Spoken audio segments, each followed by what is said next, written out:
오늘 소개해드릴 책은 한동일 교수의 라틴어 수업인데요. 보통 죽은 언어라고 하잖아요, 라틴어. 근데 이 수업에서 인생에 대한 엄청난 통찰을 얻을 수 있었다고 합니다. 그 비결이 대체 뭘까요?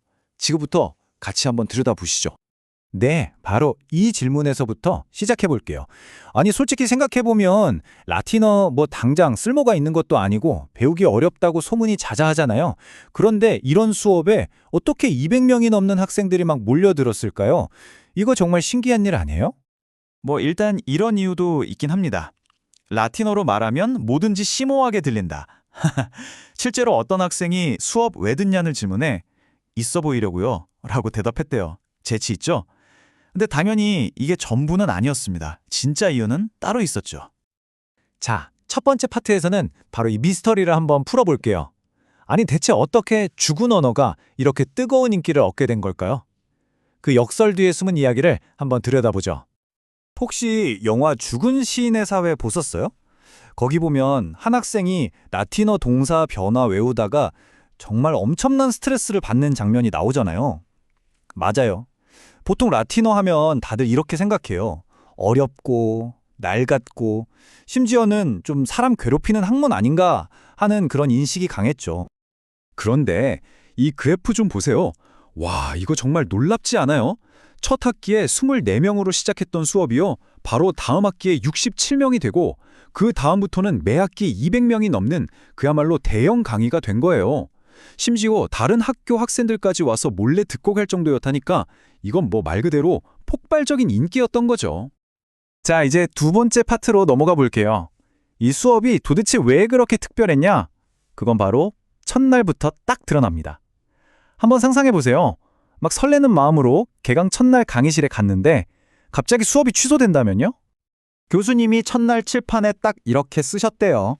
프리마 스콜라 알바 에스트. 이게 직역하면 첫 수업은 하얗다 이런 뜻인데요. 옛날 로마 시다부터 쓰이던 첫 수업은 휴강이라는 관용 표현이었던 거죠. 학생들은 당연히 신나서 환호하면서 나갔겠죠? 근데 이게 그냥 야호 휴강이다 하고 끝나는 게 아니었습니다. 교수님이 아주 특별한 과제를 하나 내주세요. 바로 운동장에 나가서 아지랑이를 보고 오라는 거였어요. 라틴어로는 네불라라고 하는데 이 단어 뜻이 정말 기가 막힙니다. 첫 번째 뜻은 우리가 아는 그 봄아지랑이가 맞아요. 근데 두 번째 뜻이 보잘것없는 것, 그리고 세 번째 뜻이 마음이 혼란스러운 상태라는 의미도 같이 가지고 있는 거예요. 자, 이제 좀 감이 오시죠? 아지랑이를 보고 오라는 건 결국 우리 마음속에서 아지랑이처럼 막 피어오르는 그 보잘것없고 혼란스러운 감정들을 제대로 한번 들여다보라는 뜻이었던 겁니다. 그러니까 이 수업의 진짜 주제는 라틴어 문법 같은 게 아니었던 거죠. 바로 나 자신을 탐구하는 시간이었습니다. 그럼 세 번째 파트에서는 이 수업이 담고 있는 핵심 철학을 좀 더 깊이 들여다볼게요. 우리가 도대체 왜 배우는 걸까요? 그냥 좋은 성적 받으려고? 아니요. 이 수업은 진짜 삶을 위한 배움이 뭔지에 대해 질문을 던집니다. 자, 일단 라틴어가 얼마나 복잡한지 한번 맛보기로 보실까요? 지금 화면에 보이는 이 표, 주다라는 뜻의 동사 도이추 하나가 이렇게나 많이 변하는 겁니다.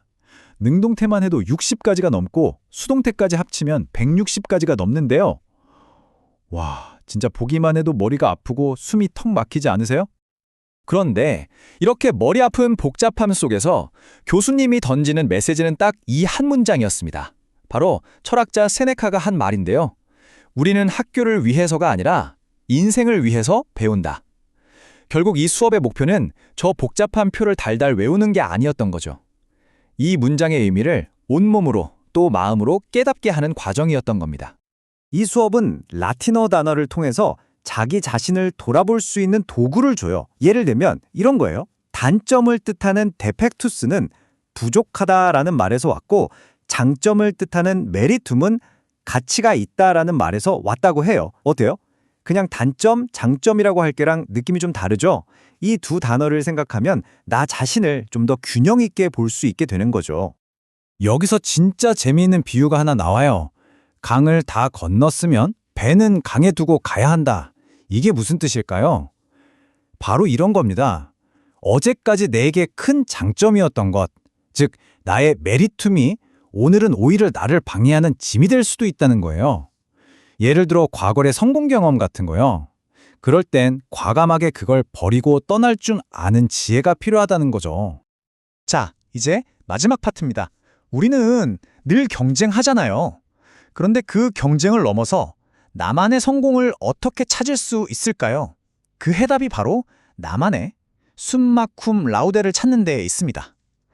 이게 무슨 말이냐고요? 금방 알려드릴게요. 유럽대학에서는 성적을 평가하는 방식이 되게 재밌어요. 보면 쿰 라우데, 우등, 마그나 쿰 라우데, 우수, 그리고 수마 쿰 라우데, 최우등처럼 전부 다 칭찬하는 말이잖아요. 너는 못했다, 이런 평가는 아예 없어요. 모두가 잘하고 있다는 그 스펙트럼 안에서 어디쯤 있는지를 알려주는 거죠. 실패가 아니라 성장의 가능성을 봐주는 거, 와, 이거 진짜 멋지지 않아요? 네, 바로 이겁니다. 이게 핵심이에요. 중요한 건 옆에 있는 누구보다 더 잘하는 게 아니라 어제의 나보다 조금이라도 더 나은 사람이 되는 것. 경쟁의 화살을 밖이 아니라 내 안으로 돌릴 때, 그때 진짜 성장이 시작된다는 거죠. 그리고 마침내 이 수업이 우리에게 알려주고 싶었던 궁극적인 목표가 바로 이거예요. 숨마쿰 라우데 프로 세퀴스케. 각자 자기 자신을 위한 최고의 칭찬. 최고의 영예는 남이 주는 상이 아니라 바로 나 자신이 나에게 해주는 칭찬이라는 거죠. 정말 내 스스로에게 부끄럽지 않게 최선을 다했을 때, 그때 비로소 얻을 수 있는 가장 값진 영예. 그게 바로 나만의 숨마쿰 라우데입니다.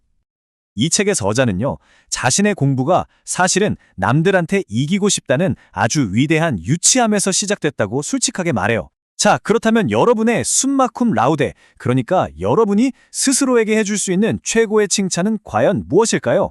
그리고 그 최고의 칭찬을 얻기 위해서 여러분은 오늘 어떤 위대한 유치함, 어떤 순수한 호기심을 한번 따라가 보시겠어요?